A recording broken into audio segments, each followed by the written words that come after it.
Hi hello నమస్తే welcome to plus TV నేను Alankrita. So రీసెంట్గా కన్నడ బిగ్ బాస్ అయితే క్లోజ్ చేయడం అయితే జరిగింది. కొన్ని ఆర్డర్స్ వల్ల మళ్ళీ రీఓపెన్ అయితే చేశారు. అసలు ఎందుకు క్లోజ్ చేశారా, ఎందుకు ఓపెన్ చేస్తారో అస్సలు అర్థం కావట్లేదు.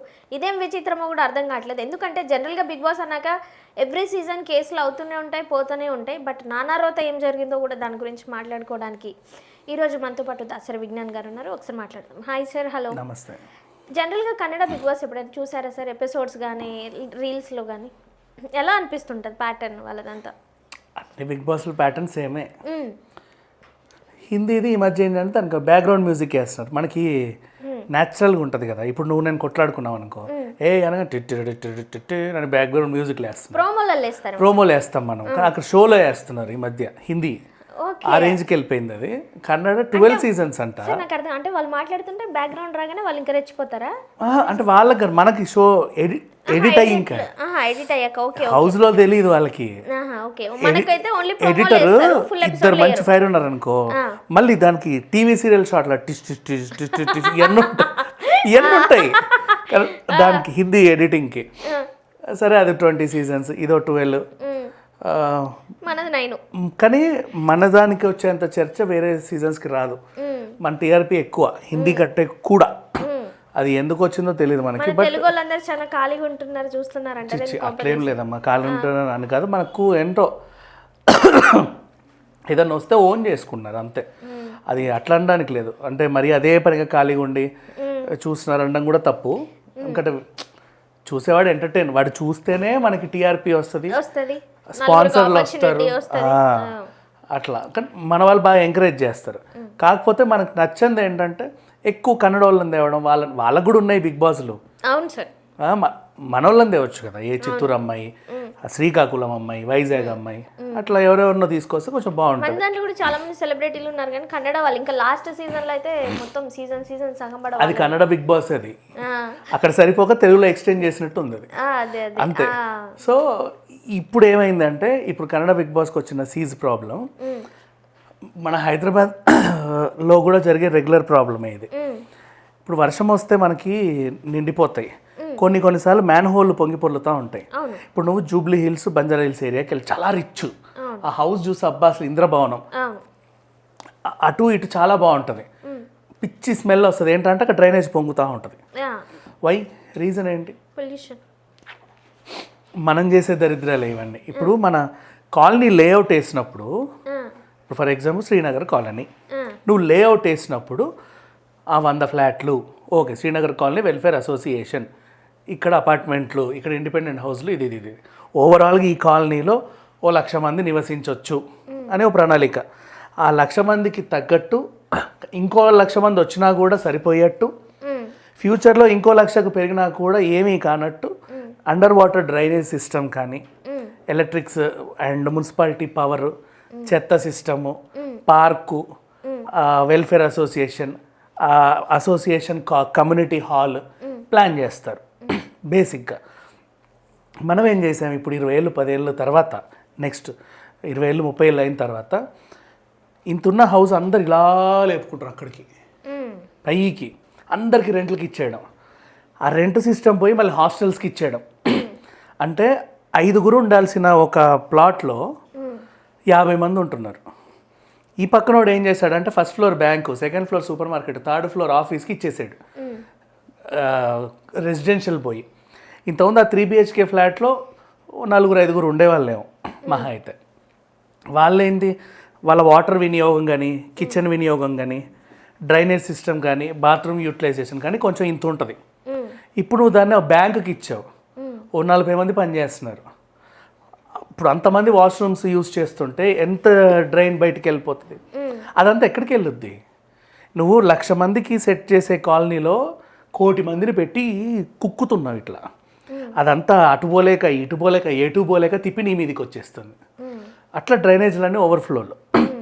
అండ్ నెక్స్ట్ చెత్త సిస్టమ్స్, అట్లాగే పర్యావరణం. ఇప్పుడు కరెంటు పోతే అందరికీ జనరేటర్లు ఉన్నాయి.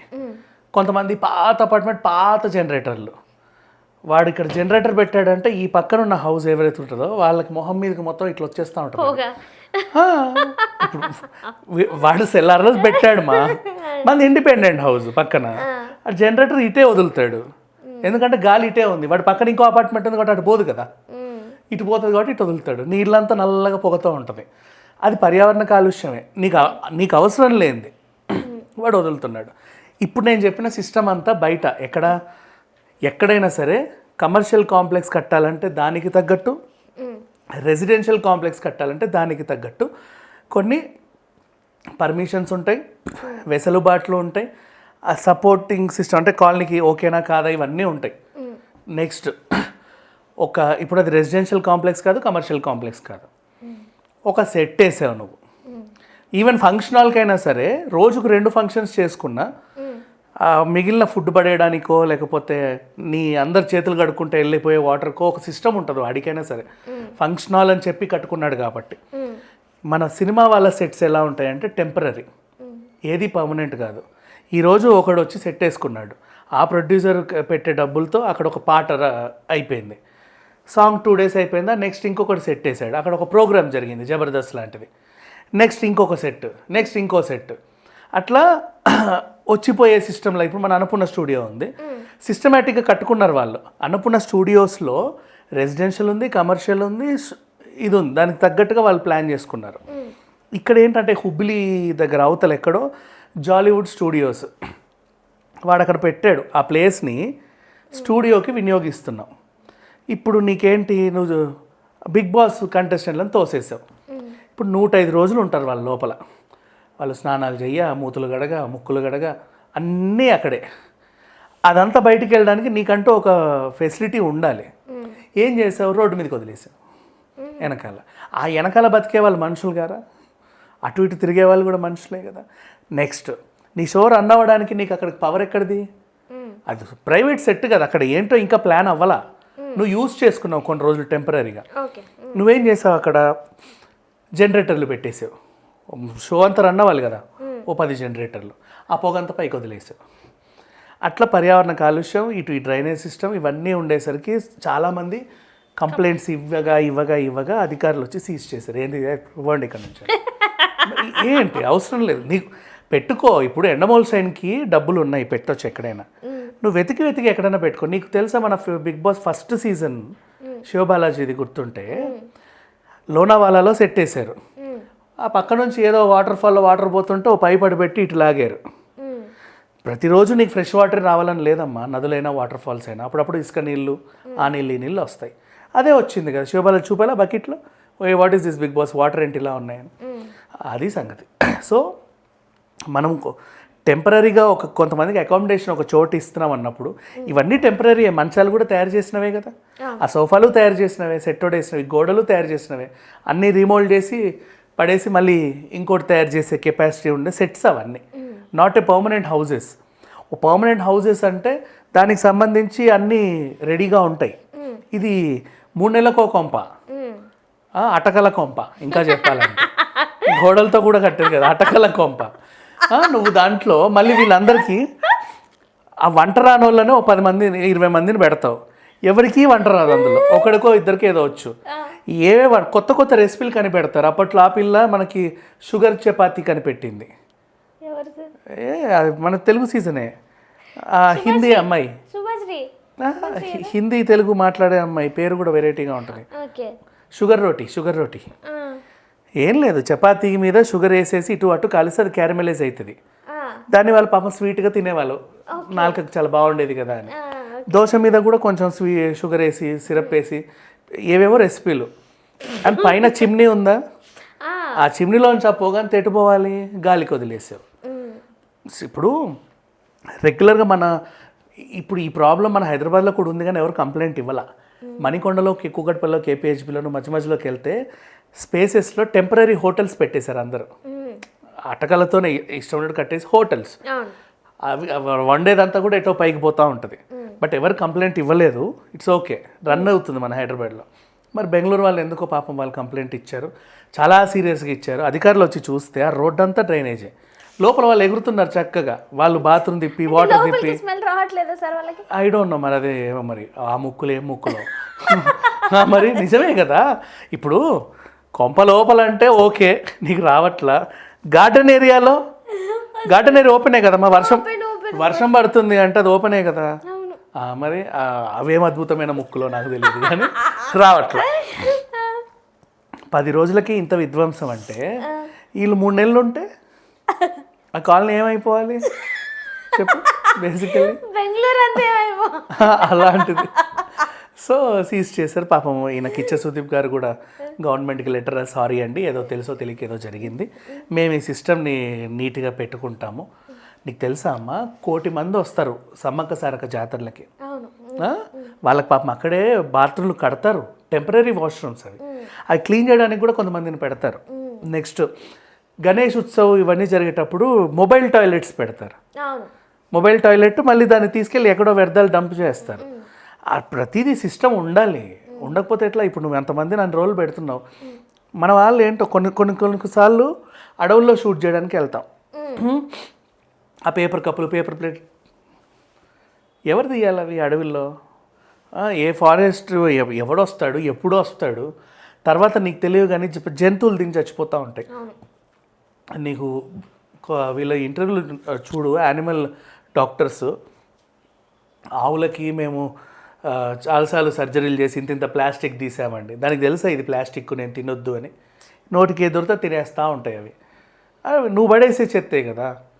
ఇంకా సిటీలో మనం బాగానే డెవలప్ అయ్యామ్మా. తడి చెత్త, పొడి చెత్త, ఆ రెడ్ చెత్త పెట్టారు మనకు. 3 డబ్బాలు ఉంటాయి. పొద్దున్నే మున్సిపాలిటీ వాడు మైక్ వేసుకొని వచ్చి మరి బాబు ఇవ్వండి రా, మా మొహాన పడేయండి, మేము ఎక్కడో పడేస్తాము అని చెప్పి. అంటే అదేంటి వాచ్మెన్కి ఇచ్చి, వాచ్మెన్ ఇది బయటపడే అంటే వాడేం చేస్తారు, రోడ్డు క్రాస్ చేసి అటు పడేస్తాడు. అటున్న వాళ్ళు మనుషులు కదా, ఇటున్న వాళ్ళే మనుషులా. ఇక్కడ కూడా ఉంటాయమ్మా. మళ్ళీ ఆ కాలనీ చివర ఒక స్తంభం ఉంటుంది కదా, అది కరెంటు స్తంభం, చెత్త పడేసే స్తంభం కాదు. అందరు ఆ స్తంభం దగ్గరకు వచ్చి డంప్ చేస్తూ ఉంటారు. ఏంటది? అది ఏమన్నా నీకు ల్యాండ్ మార్కా, చెత్త ల్యాండ్ మార్కా అది? అక్కడ ఏమన్నా పెట్టారా? తెలియదు ఎవరికి, అందరూ తెలుసా. అరే ఇది బయటపడైపోరా అంటే ఆ మూలకి ఇట్లా చూస్తాడు, ఒక ల్యాండ్ మార్క్ ఉంటుంది ఇట్లా స్తంభం, ఇదే.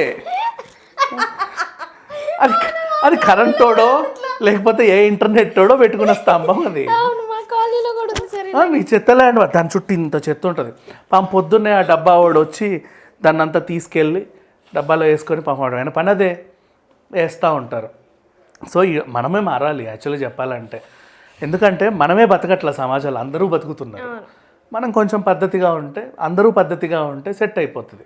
అండ్ నెక్స్ట్ కాలనీస్ కూడా, ఇప్పుడున్న కాలనీస్ ఎందుకు ప్రతిసారి వర్షం వచ్చినప్పుడల్లా నిండుతుంది అంటే మీరు దాన్ని ఎక్కువ పెట్టేశారు. మన అమీర్పేట ఎందుకు మునిగింది?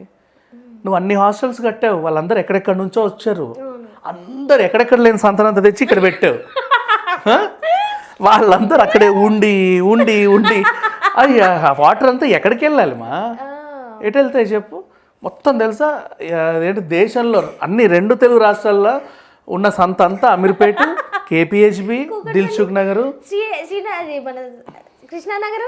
కృష్ణానగర్ లేదులే వాళ్ళు. అది కూడా మునుగుతుంది సార్. అమ్మ లేదు మునుగుద్ది, కానీ కృష్ణానగర్, ఫిలిం నగర్, ఈ జనాలంతా కూడా పొద్దున్న 5 గంటలకు పోతే రాత్రి వస్తారు పడుకోవడానికి. వాళ్ళ జీవితం అంతా రామోజీ ఫిలిం సిటీలోనో లేకపోతే అన్నపూర్ణ స్టూడియోలోనో ఇంకెక్కడో గడుపుతూ ఉంటారు. సో ఇది ఓకే మినహాయింపు. వాళ్ళు అదే పనిగా ఇళ్లలో ఉంటే ఇంకా అంతే విధ్వంసం. ఎక్కువ హాస్టల్స్ లేవులే, బట్ ఇటు ఎక్కువ. సో మనం ఫ్లాట్ కట్టుకున్నప్పుడు ఉన్న సిస్టమ్ని తర్వాత ఇంప్లిమెంట్ చేయాలి. నువ్వు దాన్ని ఆఫీసులకి వాటికి వీటికి కమర్షియల్ చేసేసి రెసిడెన్షియల్ కాంప్లెక్స్ కట్టేటప్పుడు ఇప్పుడు కమర్షియల్ పర్మిషన్ తెచ్చుకుంటాడు వాడు. ఆడెవడు ఇవ్వడానికి కమర్షియల్ పర్మిషన్? నీ కమర్షియల్ పర్మిషన్ ఇస్తే కింద సిస్టమ్ కూడా మొత్తం కమర్షియల్కి తగ్గట్టుగా ఉండాలి. సింపుల్గా ఇట్లేసి ఇచ్చేస్తాడు, పోరా నువ్వు బ్యాంకు పెట్టుకో, ఏమైనా పెట్టేసుకో, సూపర్ మార్కెట్ పెట్టుకో అని. దాంట్లో అంతకుముందు ఒక 4 ఫ్యామిలీ ఉండేది, అది వెళ్ళిన తర్వాత 50 మంది స్టాఫ్తో ఒక కంపెనీ నడుస్తుంది. ఆ వ్యర్థాలన్నీ ఎక్కడికి వెళ్ళాలి? అలా. సో దానివల్ల ఇప్పుడు సీజ్ చేశారు అంతే. అండ్ నెక్స్ట్ నీకు ఇంటికి కూడా జెప్టోలు, జొమాటోలు వస్తుంటే ప్రతిసారి వాడు హ్యాండ్ బ్యాగ్ పట్టుకొని వస్తాడు. నాకు పేపర్ బ్యాగ్ వద్దు ముర్రో అంటే వాడు ఇవ్వడు. పెట్టుకోవచ్చు నువ్వు దాంట్లో ఆప్షన్, పెట్టరు. పడితే వాడు ఇస్తున్నాడు కదా అని చెప్పి ప్రతిదీ తెస్తూ ఉంటాం. అమెజాన్ ప్యాకింగ్లు ఇంత వస్తాయి, దాంట్లో థర్మోకోల్స్, బబుల్ ఉంటాయా, అవన్నీ పడేస్తున్నావు. కాలువల్లో అటుపోయి ఇటుపోయి అవి కరగవు, భూమిలో పొరి ఆ మూలకి ఈ మూలకి పోయి ఆగిపోతాయి. ఆ తర్వాత నిజంగా హెవీ వరద వచ్చినా కూడా అటు ఇటు పోకుండా మీ మీదకి వచ్చేస్తున్నాయి, అందుకే రోడ్లు నిండుతున్నాయి. ఫ్రూట్స్ కొంటావు, ఫ్రూట్స్ పైన ఒక థర్మోకోల్ షీట్స్ వస్తున్నాయి, అవును. అవన్నీ పడేస్తున్నారు. ఎక్కడికి వెళ్తాయి మా అవన్నీ? ఇప్పుడు మూసి నిండింది నీ మొహం మీదకి వచ్చిందంటే ఎందుకు వస్తుంది? నువ్వు పడేసే చెత్తే అదంతా కూడా పడేయకూడదు. పద్ధతిగా డస్ట్బిన్లో వేయండి. పొద్దున మున్సిపాలిటీ ఆయన వచ్చి తీసుకెళ్తాడు, వాడు ఎక్కడో పడేసి కాల్ చేస్తాడు వాటిని, అంతే. రోడ్ల మీద ఎక్కడ పడితే అక్కడ వేయొద్దు. కాబట్టి అందుకు సేమ్ ఇప్పుడు కన్నడ బిగ్ బాస్ సీజ్ ఒక పాఠం చాలా మందికి నేర్చుకోవాలి. నాట్ ఓన్లీ బెంగళూరు, చాలా మంది నేర్చుకోవాలి. సో దానివల్ల మళ్ళీ రీఓపెన్ చేశారు కదా. ముఖ్యమంత్రిని కన్విన్స్ చేస్తే ఇక ఇచ్చారు, బట్ కొన్ని షరతులతో కూడినటువంటిది. ముందు అవన్నీ క్లియర్ చేయండి అని చెప్పారు. చేస్తారు, చేయరని కాదు. అంటే ఒక ప్రాబ్లం క్రియేట్ అయ్యి సీజ్ అయితే తప్ప మనకేం తెలీదా? తెలీదు. అట్లా ఉంది. ఈవెన్ ఇప్పుడు కరోనా సిచ్యువేషన్ కూడా అదేంటిది, నిన్ను భయపెడతా కొడతా అంటే తప్ప నువ్వు మాస్క్ వేసుకొని తిరగట్లా. వాడి కోసం చెప్పట్లేదు కదా, నీ కోసమే కదా. శానిటైజర్స్ అంతకుముందు కూడా ఉండే, కరోనా వచ్చాక అందరికి తెలిసింది ఇది ఇట్లా రుద్దుకోవాలి అని. రోజు వాడండి, తప్పే ఉంది, మన నీట్నెస్ కోసమే కదా అట్లా. సో అందుకనమాట. కానీ ఒక డిస్టర్బెన్స్ అయితే, అంటే కంటెస్టెంట్లను బయటికి పంపించేది ఆ వీడియోలని ఘోరాతి ఘోరంగా వైరల్ అయిపోతున్నాయి. ఇంకా అది తప్పదు, అనుభవించాల్సిందే. అనుభవించాల్సిందే. వాళ్ళ బయట చాలా మంది అనుభవించారు కాబట్టి ఎగ్జాక్ట్లీ, వీళ్ళు కూడా అనుభవించాల్సింది, తప్పదు. తప్పదు.